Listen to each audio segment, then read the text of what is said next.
God bless our veterans. God bless our troops. God bless all those who stand on guard, all champions of peace, safety, security, and tranquility. God bless Canada. Amen. That's the voice of the late Canadian Rabbi Reuven Bulka speaking from the National War Memorial on November 11th, 2020. It was the last time the beloved Ottawa clergyman would deliver his trademark rousing speech known as the benediction, part of Canada's official Remembrance Day ceremony. It was a task Bulka was honored to carry out for nearly 30 years until the cancer diagnosis and his death half a year later in June 2021. Bulka was often called Canada's rabbi by prime ministers and generals for his interfaith work, his strong support for veterans, his volunteering as a blood donor and with cancer patients and organ donations. 4 years ago, you heard the rabbi reciting an actual remembrance prayer for the over 100,000 Canadian soldiers who made the ultimate sacrifice, including some 600 Jewish Canadians who didn't come home. But this year's Remembrance Day ceremonies will sound a bit different. New directives from the military chaplaincy have come into effect that replace religious prayers with spiritual reflections. Gone too are specific faith symbols. I've heard that even uttering the word God is a no-no, as the military tries to comply with a Supreme Court of Canada ruling on the issue of secularization and avoid forcing its members to participate in religious services, which they don't follow. While these changes have been on the books for a while, they weren't enforced last year, but they are now. Chaplains who don't comply face disciplinary action. It's not clear whether people taking part in observances on Monday will even notice the changes, or whether they'll be focused instead on hearing some words of guidance and comfort as we navigate Remembrance Day, against the backdrop of a much more current war, the ongoing conflict between Israel and Hamas after the October 7th, 2023 massacre of 1,200 Israelis, and the resulting explosion of anti-Semitism in our streets in response to Israel's military invasion of Gaza. That interfaith dialogue is critical, and the only way we can actually make change is by being, on the forefront, not, trying to hide it, but raising those issues. I'm Ellen Besner, and this is what Jewish Canada sounds like for Monday, November 11th, 2024. Welcome to the CJN Daily, a podcast of the Canadian Jewish News, made possible in part by the generous support of the Ira Gluskin and Maxine Granovsky-Gluskin Charitable Foundation.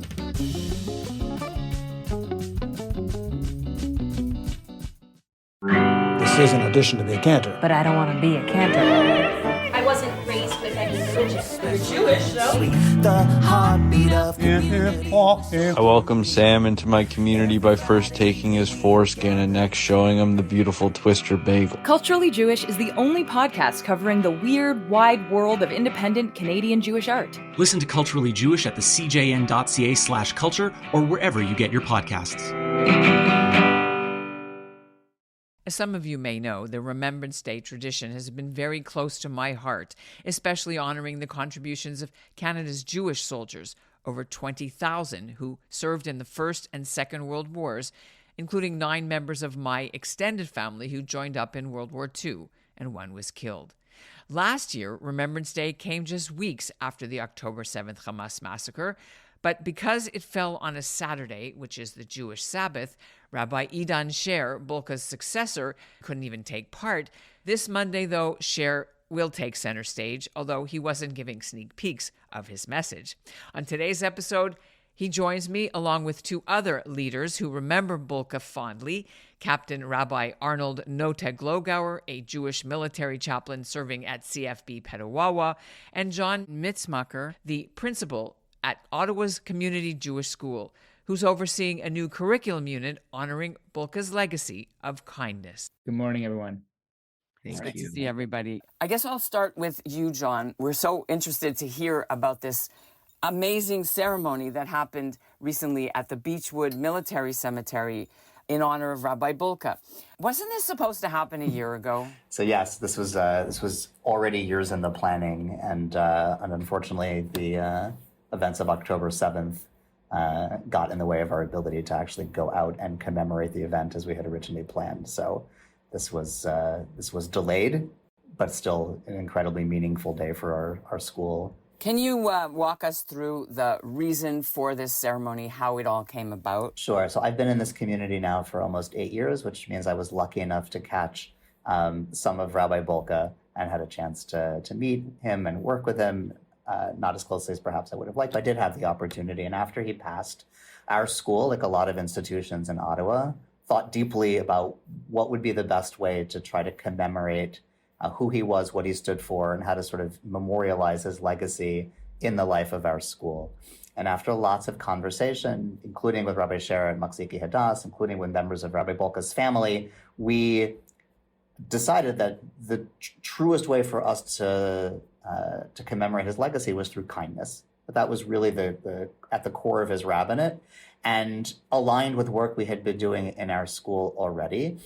And so our school, which has been thinking deeply about how to get our students to go out into the world and make it a better place, decided that this was a perfect marriage of these two ideas. So we have been working in our school to transform our Jewish studies program to a program where children in our middle school, grades 6, 7, and 8, get an opportunity to study sacred text during the course of the week, and then on Fridays to go out into the community and to put those texts into practice by making the world a better place.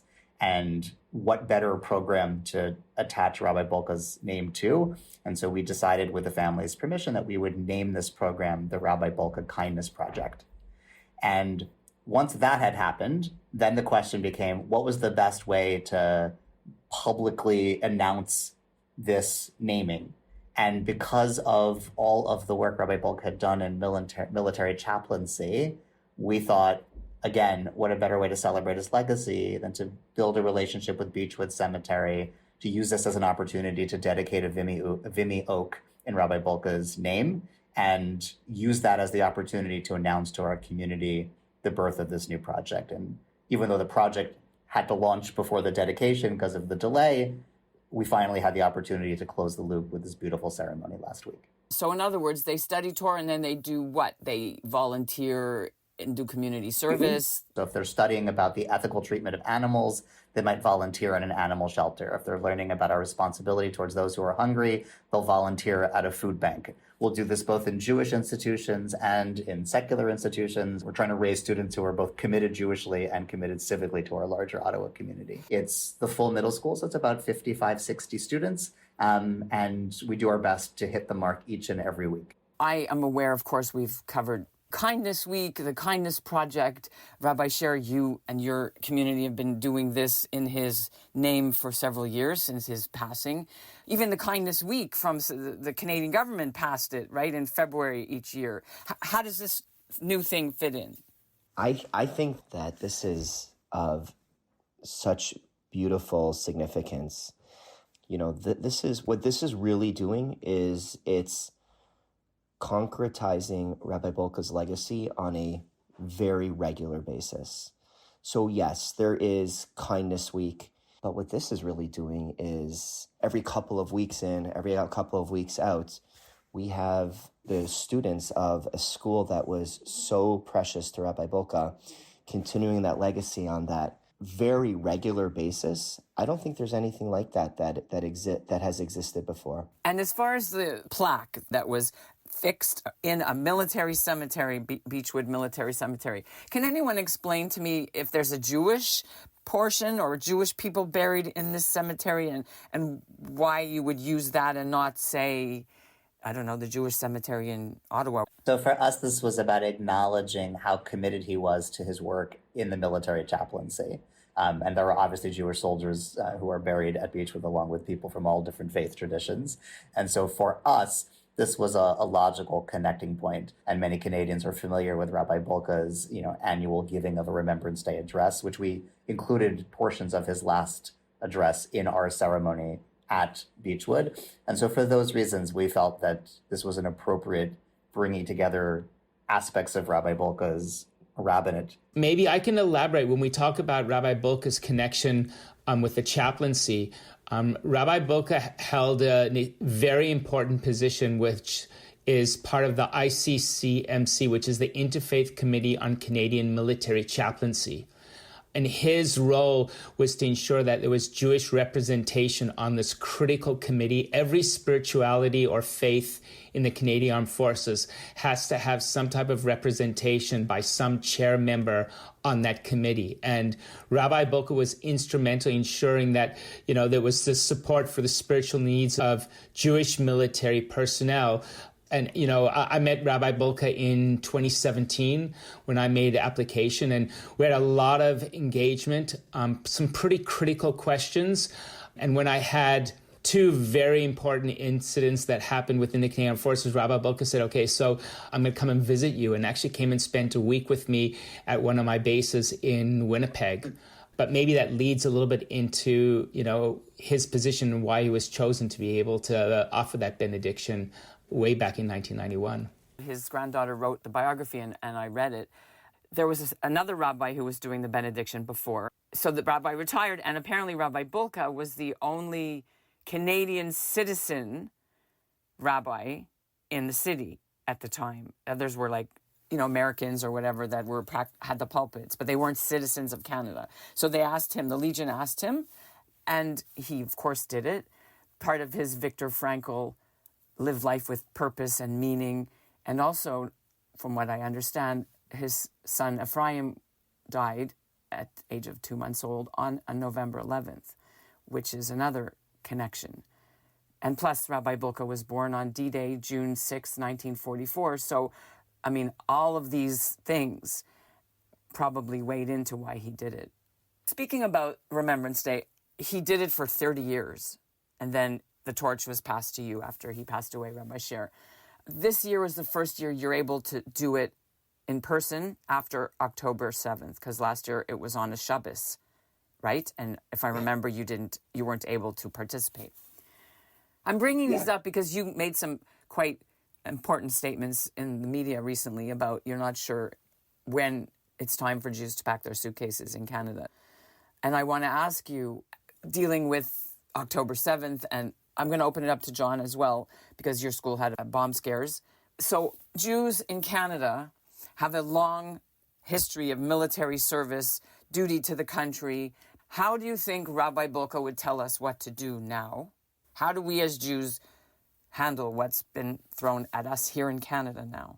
I think he would have educated. He would have done his very best to educate Canada on dignity and on respect for all people, and specifically for what's going on for Jews in Canada.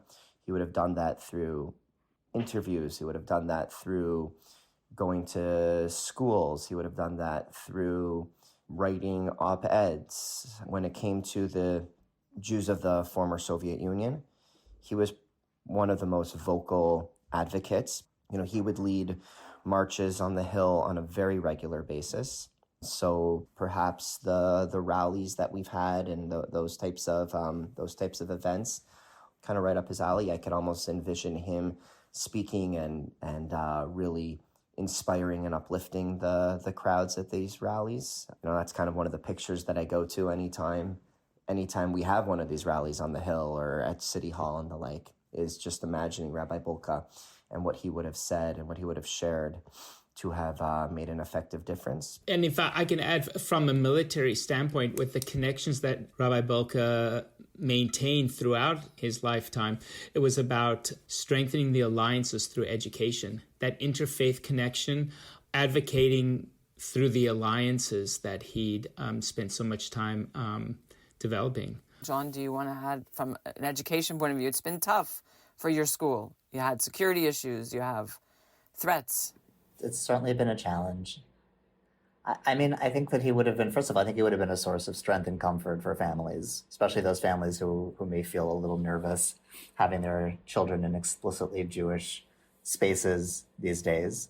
And I think he would have been a tremendous partner in a part of this work that we view now even more critical as we did before October 7th, which is, for our school, we're in a situation where the overwhelming majority of our graduates are going to find themselves in secular high schools, either public or private.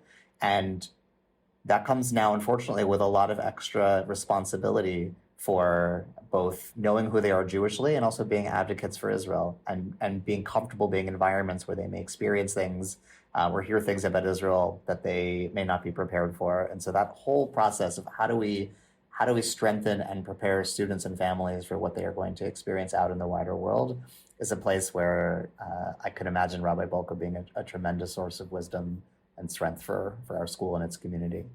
I want to go back to Rabbi Captain Glogauer, and that is when you are ministering as a chaplain since October 7th, there must be challenges that you face personally and professionally in uniform. Can you tell us what your Jewish personnel are going through and how you're helping them, what challenges? I've had a lot more Jewish members reach out to me, where normally it's about, my face getting out there and then people to see, that there's a rabbi in the Canadian Armed Forces who can help me. I've had a lot of unsolicited members all of a sudden just pop up all over the place in Canada, call me, text me, email me. For example, Erev Rosh Hashanah here in Petawawa, I created events, sent out a flyer, and I just had families from all over the place that nobody even knew about come out to that event. So, there's a greater desire amongst our Jewish Canadian Armed Forces members to want to be able to not so much identify on the net, but seek support and looking for that unity amongst our Jewish members. So it's been amazing. We all feel very much that connection with the heritage, that there's always been a greater percentage within the Jewish population per capita serving in the military than in the population. And that's the case today. We know that there are almost 2,500 Jewish members within the Canadian Armed Forces, which is a greater percentage, and we saw that from the census in 2021. Those who identified being part of the defense community. So maybe that they're not wearing the uniform, but they're public servants within the defense forces. So 2,500, is like almost 3% of our military, which is incredible. So there is that drive to be able to be connected. And, that's what I'm seeing. So there's definitely have been incidents of potential anti-Semitic incidents that have happened within the military. But I've found that the chain of command, when they're aware of them, are very direct. They're very concerned about our members. I've had a lot of the chain of command reach out to me after October 7th to make sure that I was okay, to find out if there's anything that they can do to be able to support our members. So the chain of command is very aware of their responsibility to ensure that our Jewish members are well taken care of. And I found that if we keep it quiet, if we don't actually raise it up the chain of command, then we can't be instruments of change. And that's what Rabbi Bolka represented. One last thing. Are you going to be doing anything differently this year for Remembrance Day? Because I remember there was a whole controversy about eliminating the symbols on your stoles and can't say God anymore. So there's the idea of trying to be inclusive. How do we maintain that inclusiveness where there's some very clear members in Canadian society who object to certain language? So how can we ensure that our language is inviting in a public sphere? So that is ongoing. There's, reflections that we're able to do to be able to be inclusive as well. And that's still an ongoing dialogue.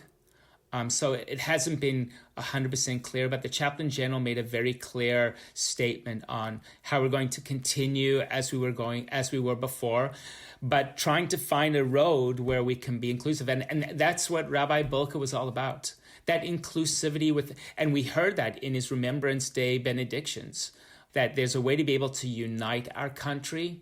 How can we be more enlarging in our words to ensure that everybody's invited without pushing anybody away?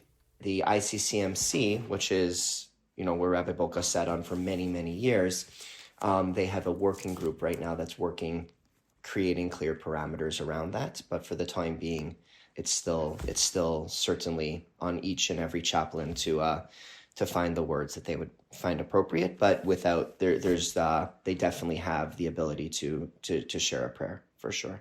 You asked earlier around sort of why Beechwood and not something with a Jewish cemetery. So I should mention that one of the first Rabbi Bulka kindness projects that we will be doing after this dedication is something that we've been doing the last couple of years. Is for Remembrance Day, our middle schoolers go to the Jewish cemetery to clean graves of Jewish war veterans who are buried there. So that's a project we've been doing for a couple of years, but it will now take on extra poignancy. And one new project we're launching this year, which is very much in the spirit of interfaith dialogue, is this year we'll be reaching out to create some experiences for our students to engage with students in different faith schools and communities to try to build up some of that interfaith dialogue while they're still young. And again, it feels very much aligned with Rabbi Bulka's legacy. That's so beautiful. I didn't know that you do that at the cemetery. Wow. Go do an extra polish from my dear friend Alex Paulowin. Do me a favor. Will do. There are some fun things, too, that we should tell our listeners about Rabbi Bulka's Remembrance Day techniques, including, Rabbi Sher, one that you probably shouldn't do now because you're sick, which is not to wear a coat ever outside. Do you know the story why? He literally said he just didn't get cold. Like when he would go to Arizona for Pesach, he really was not happy. He did not enjoy that warm weather. He thought it was crisp outside when it was -30.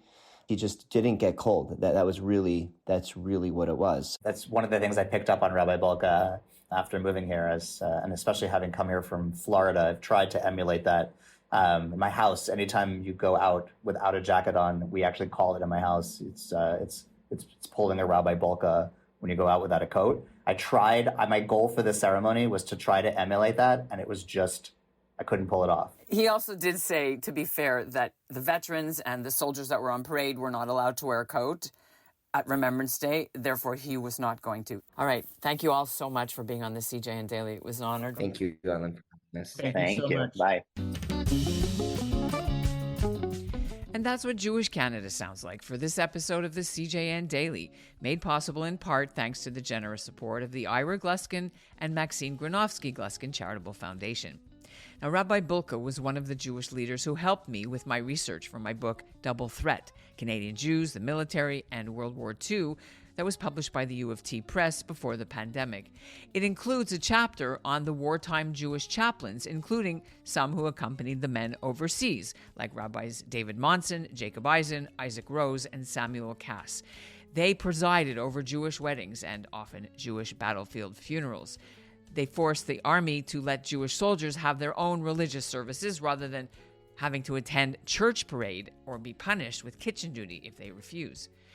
This historic role for religion in war and in remembrance in the past appears to be partly what has prompted some backlash against the chaplaincy's new secular guidelines, backlash from the Conservative Party and from a prominent Catholic chaplain. We'll see how the issue plays out, but last week, the Defense Minister's office assured us the critics have it all wrong and that prayers are not banned. It's just that whatever the chaplains say has to, quote, reflect the spiritual and religious diversity of the Canadian Armed Forces and all Canadians. Our podcast is produced by Zachary Judah Kaufman. Our executive producer is Michael Freeman, and our music is by Dov Beck Levine. Thanks for listening.